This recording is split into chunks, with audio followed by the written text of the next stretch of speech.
Hello friends, welcome to drive with Siddhant. और आज एक काफी शॉकिंग न्यूज आई है कि फोर्ड ने वापस से एक अनाउंसमेंट किया है। अराउंड 1 मंथ पहले मैंने एक वीडियो डाला था अपनी चैनल पे जिसपे मैंने कहा था कि ऐसे रूमर्स उठ रहे हैं कि फोर्ड अपना प्लांट सेल कर रहा है। जो इनका चेन्नई वाला और गुजरात वाले दोनों प्लांट की सुनने में आई थी।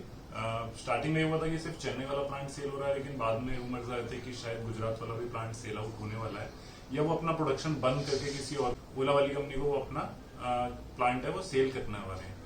बट उस टाइम पे फोर्ड ने मार्केट में कोई एक अपडेट नहीं दिया था। मतलब एक होता है कि जब एक रूमर निकलता है तो फोर्ड कंपनी, क्योंकि कोई छोटी मोटी मैन्युफैक्चरिंग कंपनी नहीं थी, उसको आगे आके एक बोलना चाहिए था कि ये रूमर्स हैं, लेकिन उनकी ओर से कोई ऑफिशियल कमिटमेंट नहीं आया। मैंने भी पता किया था शोरूम्स पे और काफी जगह उन लोगों के थ्रू एक दो नोटिस मिले थे जिसमें लिखा था कि ऐसा कुछ है नहीं, और उनकी अपकमिंग कार्स देख के लोगों को एक एश्योरेंस दी जा रही थी कि फोर्ड एकदम से मार्केट से नहीं जाएगा। लेकिन फाइनली अगर हम बात करें ओवरऑल, अगर हम सेल्स की बात करें तो 2-3 महीने से जब से ये न्यूज उठ रही है, आप ये मान लीजिए कि फोर्ड की सेल्स में कहीं ना कहीं काफी डिग्रेड हुआ है। मतलब कहीं ना कहीं फोर्ड की सेल्स डाउन हुई है। इको स्पोर्ट जो फोर्ड की सबसे अच्छी सेलिंग कार है, उसको अगर हम बात करें तो सिर्फ जुलाई महीने में उसकी अराउंड में जो पहले अगर होता था 3,000 to 4,000 कार सेल्स हो जाती थी, वो हाफ पे आ गई थी। और अगर हम लास्ट ईयर बात करें इसी टाइम पे कि जुलाई में लास्ट ईयर 2020 में जो सेल थी और अभी है वो 33% डिग्रेड हो गई है।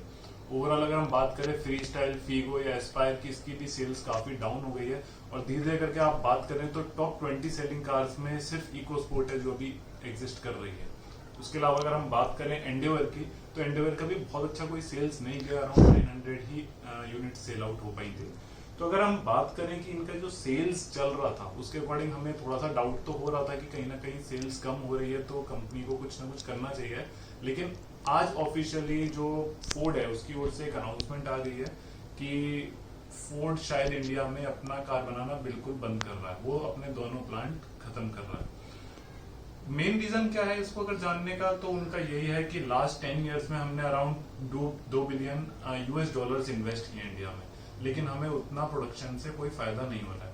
अगर हम बात करें इनके जो चेन्नई वाला जो इनका सनातन में जो प्लांट है, और जो गुजरात वाला सनातन का प्लांट है, और जो मरियमालिया में इनका चेन्नई में जो प्लांट है, अगर हम दोनों की प्रोडक्शन कैपेसिटी देखें तो अराउंड 4 लाख कैपेसिटी है इनकी। उसमें ये लोग जो कार्स बनाते थे वो इंडिया प्लस एक्सपोर्ट के लिए ये लोग यूज करते थे। लेकिन अगर हम ओवरऑल देखें फुल ईयर में, तो फोर्ड ने सिर्फ 80,000 कार्स मैन्युफैक्चरिंग करी है यूनिट्स को। और अगर उसमें भी हम बात करें तो हाफ कार यानी अराउंड 45,000 कार एक्सपोर्ट हुई हैं। तो ओवरऑल जो कंजम्पशन इंडिया में हुआ वो 20% भी नहीं है उनके एक्चुअल प्रोडक्शन का, जो वो कर सकते थे। उनके प्लांट जिस तरीके से प्लांट हुए थे उतना वो प्रोडक्शन कर ही नहीं रहे थे।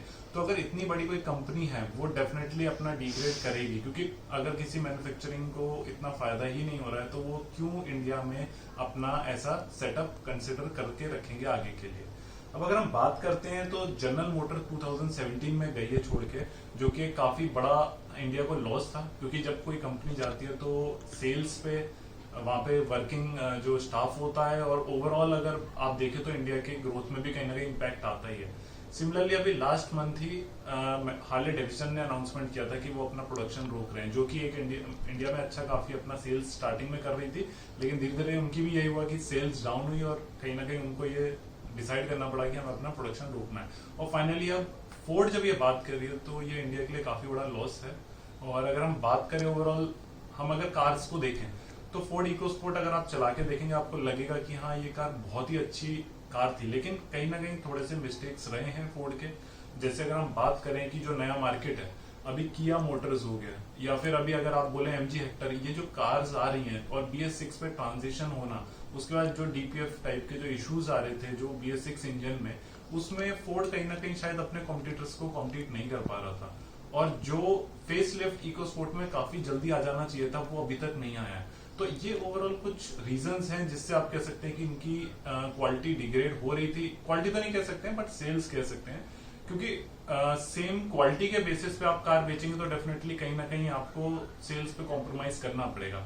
डेफिनेटली कार्स बहुत अच्छी हैं। अगर आप बात करें फोर्ड इको स्पोर्ट की, एस्पायर की, या फीगो की, या एंडेवर की करें, तो एसयूवी के मामले में वो जबरदस्त कार है, लेकिन सिर्फ उनकी परफॉर्मेंस उस चीज को आगे नहीं ले जा पा रही थी।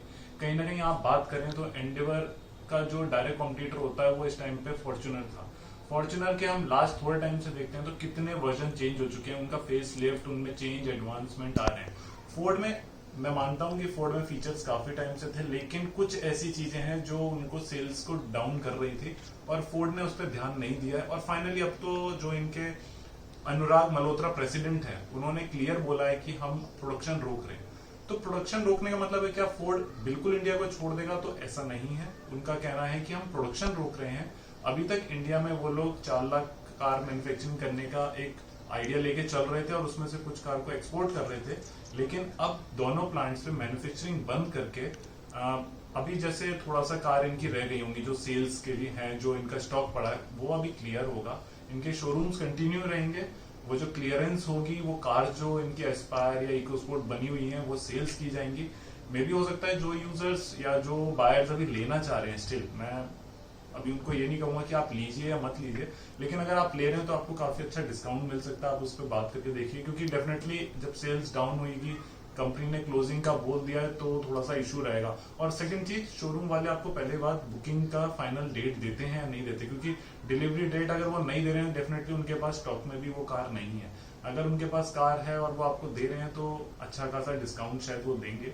उसके अलावा 2022 के स्टार्टिंग तक वो लोग अपने इंजन मैन्युफैक्चरिंग करेंगे अपने प्लांट में, उसके बाद ही यहाँ से रैम्प डाउन कर रहे हैं वो। तो अराउंड 2022 तक आप कह सकते हैं कि प्लांट में मैन्युफैक्चरिंग रहेगी, लेकिन इसका बहुत बड़ा इम्पैक्ट आएगा वहां पे वर्क करने वाले 4000 वर्कर्स को, क्योंकि सारे वर्कर्स सर्विस सेंटर्स पे काम नहीं कर सकते हैं। सर्विस सेंटर पे ऑलरेडी एक स्टाफ है जो थोड़ा सा शायद मतलब उसमें भी क्रंचेस आएंगे डेफिनेटली, मतलब शोरूम्स उतने बेटर नहीं चल पाएंगे जितने वो अभी चल लेते सेल्स के टाइम पे। अब फोर्ड ने कहा है कि वो अपनी कुछ आइकॉनिक कार्स जैसे फोर्ड मस्टैंग उसको एक्सपोर्ट करके लाएगा, फोर्ड रैप्टर, और कुछ कार्स जैसे फोर्ड इकोस्पोर्ट, फ्री स्टाइल और आप फीगो, इनकी सेल्स डेफिनेटली डाउन होगी। तो अब क्योंकि जब वो यहाँ पे इंडिया में था और यहाँ मैन्युफैक्चरिंग कर रहा था और लोगों के पास एक कॉन्फिडेंस सा होता है कि इंडियन मार्केट में डेवलप करी जा रही कार है और उसकी सेल्स कम हो रही थी, तो क्या जो बाहर से इंपोर्ट करके यहाँ पे कार लाई जाएंगी उनकी सेल्स बढ़ेगी, या वो सिर्फ एक जब तक वो जाना है फोर्ड को वो एक ट्रायल कर रहे हैं कि क्या हम इंपोर्ट करके यहाँ पे अपना एक मार्केट ग्रो कर सकते हैं। और फोर्ड मस्टैंग और अगर आप बात करें रैप्टर की तो डेफिनेटली काफी कॉस्टली कार्स रहेंगी इंडिया मार्केट के हिसाब से, तो उसमें उनकी कितनी सेल्स होंगी या वो उससे कितना रिकवर कर पाएंगे आई डोंट नो। लेकिन हाँ डेफिनेटली अब उन लोगों के लिए जिन्होंने अभी एग्जैक्टली ये कार या तो बुक करी हुई है या जिनकी डिलीवरी आने वाली थी, उन लोगों के लिए थोड़ी सी चिंताजनक बात है। इनके जो सीईओ है उन लोगों ने कहा है कि सेल्स पे कोई इफेक्ट नहीं पड़ेगा, सर्विसेज पे कोई इम्पैक्ट नहीं पड़ेगा। लेकिन देखिए अगर हम बात करें जनरल मोटर्स की, तो जब वो कंपनी छोड़ के गई थी तो जो बायर्स हैं उनको पता है डेफिनेटली कहीं ना कहीं थोड़ा सा इशू आया था। पार्ट्स की अवेलेबिलिटी हो जाती है, लेकिन डेफिनेटली अगर आप कहें जिस तरीके का मार्केट अभी है वो शायद कॉम्प्रोमाइज होगा थोड़ा सा। आप जो वो प्रॉमिस करते थे, जो अपना वो एक देते थे कि हाँ ये पार्ट्स ओरिजिनल मिलेंगे, इतने के ही मिलेंगे, आपकी सर्विस एकदम अच्छी रहेगी, शायद उस पर थोड़ा सा इम्पैक्ट आएगा। तो ये तो आज की एक न्यूज थी, वो मैंने आपको शेयर करी है, क्योंकि काफी टाइम से जब मैंने अपना लास्ट वीडियो डाला था तो लोगों के क्वेश्चंस आते थे क्या फोर्ड एग्जैक्टली छोड़ रहा है, तो मैंने 1-2 अपने व्यूअर्स को लिख के भी डाला था। अगर आपने ले ली है तो आप टेंशन मत लीजिए, लेकिन अगर आपने नहीं लिया या सिर्फ बुक की है तो आप थोड़े दिन वेट करिए और डेफिनेटली देखिए 1 महीने के अंदर वो रूमर क्लियर हो गया है और फोर्ड ने खुद से आगे बोल दिया है कि अब वो यहाँ पे मैन्युफैक्चरिंग बंद करेंगे। तो जैसे मैं भी एक फोर्ड इकोस्पोर्ट का ओनर हूँ, तो मेरे को भी बहुत ज्यादा टेंशन नहीं लीजिए, मैं यही कहूंगा मेरे को भी कोई टेंशन नहीं है। जब तक आपको सर्विस मिलेगी यहाँ पे आपको कोई इशू नहीं है, विद इन अ ईयर आपको काफी अच्छी मतलब चीजें क्लियर हो चुकी होंगी। और अगर ऐसा कुछ होता है तो डेफिनेटली मतलब आप बाहर से सर्विस भी देख सकते हैं। मैं ये नहीं कहूंगा कि बाहर जाइए अभी, लेकिन अगर आपकी वारंटी खत्म हो चुकी है, आपने एक्सटेंडेड वारंटी नहीं ले रखी है, तो आप अपनी सर्विस बाहर भी कंटिन्यू करा सकते हैं। तो फ्रेंड्स आगे का फ्यूचर कैसा रहेगा फोर्ड के साथ इंडिया में, और खासकर उन लोगों के लिए जिन लोगों ने ऑलरेडी एक कार परचेज की हुई है। मेरे घर में 2 फोर्ड की कार है, तो मैं डेफिनेटली थोड़ा सा तो वरीड था और अभी भी हूँ, क्योंकि मेरे को नहीं पता कि आगे की सेल्स कैसी रहेगी, सर्विस कैसी रहेगी बेसिकली, और इनके पार्ट्स कितने इजीली अवेलेबल रहेंगे। तो देखते हैं फ्रेंड्स। और अगर अब मैं तो यही सजेस्ट करूंगा वेट करिए, और थोड़ा सा अगर जिसको नई कार बुक करनी थी तो थोड़ा देख के आप कार बुक करिए। तो thanks for watching this video. सिद्धांत।